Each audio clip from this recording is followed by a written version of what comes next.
Border measures part of Trump's bigger immigration crackdown file. In this June 13, 2018 file photo, Nicole Hernandez, of the Mexican state of Guerrero, holds on to her mother as they wait with other families to request political asylum in the United States, across the border in Tijuana, Mexico. The separation of families at the U.S.-Mexico border caught the attention of the world and prompted mass outrage, but it only tells a small part of the story surrounding the Trump administration's immigration policy. AP photo, Gregory Bull, file, Washington, AP. The separation of families at the U.S.-Mexico border caught the attention of the world and prompted mass outrage, but it only tells a small part of the story surrounding the Trump administration's immigration policy.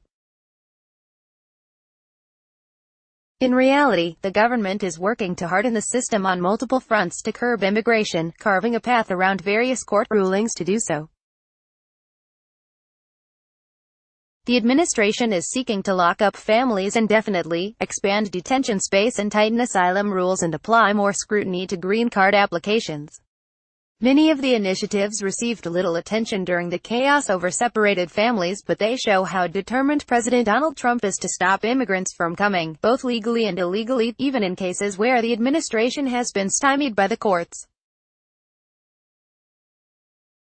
Other administrations may have faced similar problems with illegal immigration and tried similar solutions, but all have been unable to stem the flow of migrants streaming through southern border.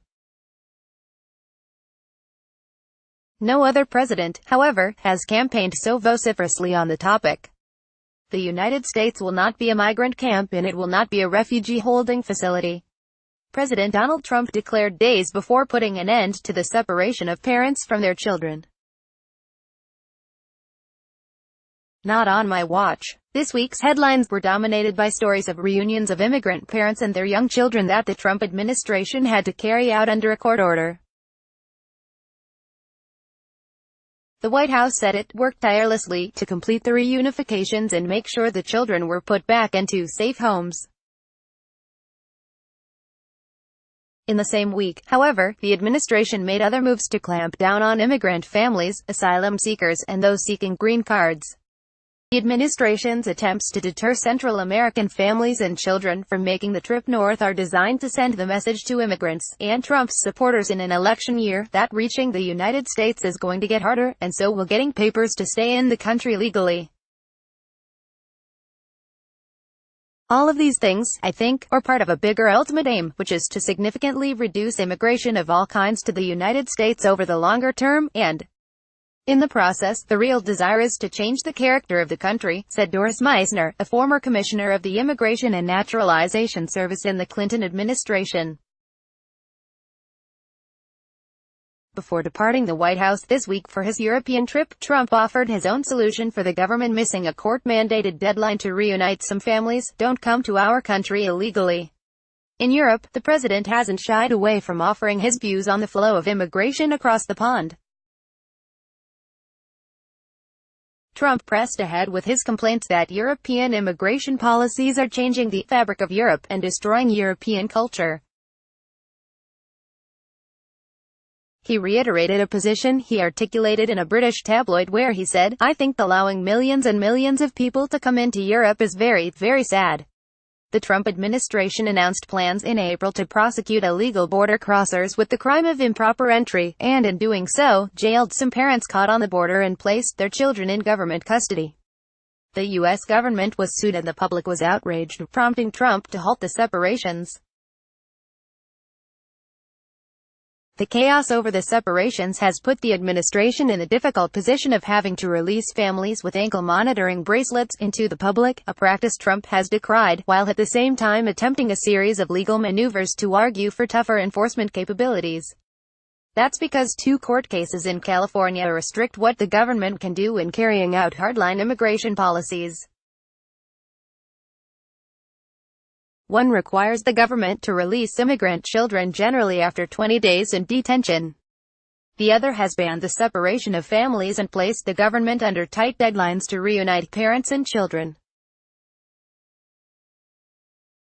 In an attempt to comply with both rulings, the White House wants to present families with a choice: stay together in detention or release the child to a government program for immigrant youth for potential placement with a relative while the parent remains locked up. It's unclear whether the administration has enough detention beds to do so, but it's looking. Homeland Security has formerly requested 12,000 beds for family detention, with 2,000 beds to be made available immediately at U.S. military bases. The Defense Department has said it also received a request to house up to 20,000 unaccompanied immigrant children. Officials are also seeking to send immigrants back to their countries sooner and make it harder for them to seek asylum in a backlogged court system where it can take years to get a ruling.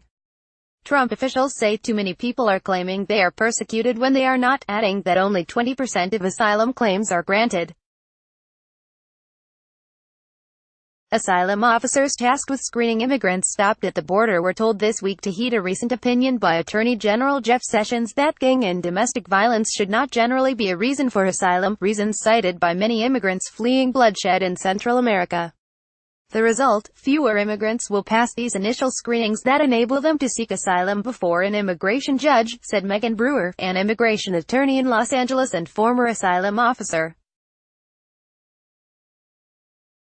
If they don't comply, all their decisions are going to be sent back to them, she said.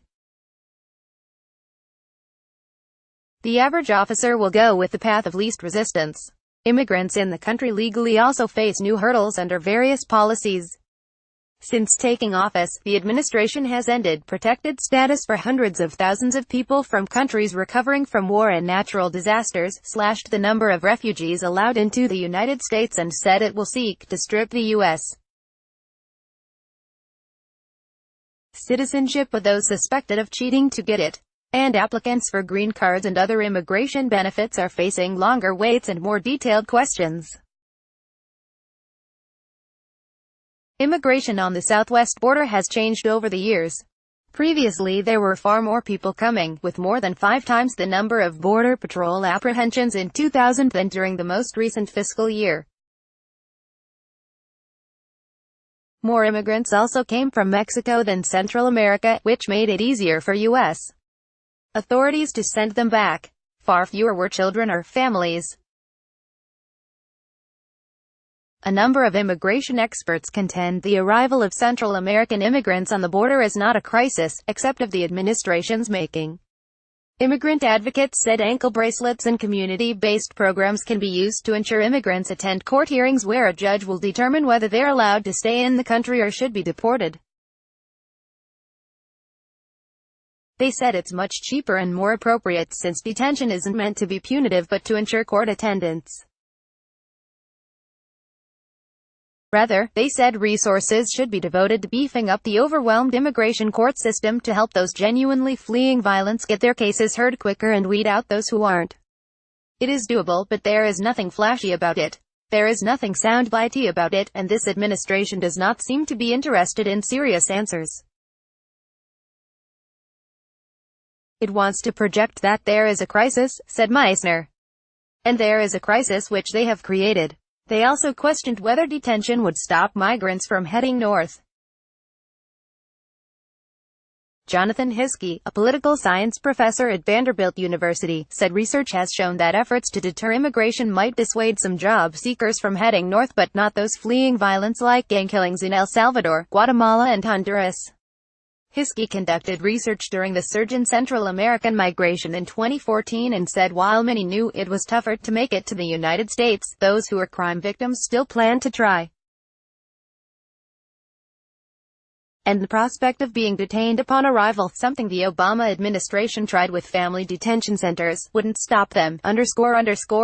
Texan reported from Santa Ana, California. Associated Press writer Lolita C. Baldor contributed to this report. Copyright 2018 The Associated Press. All rights reserved. This material may not be published, broadcast, written or redistributed.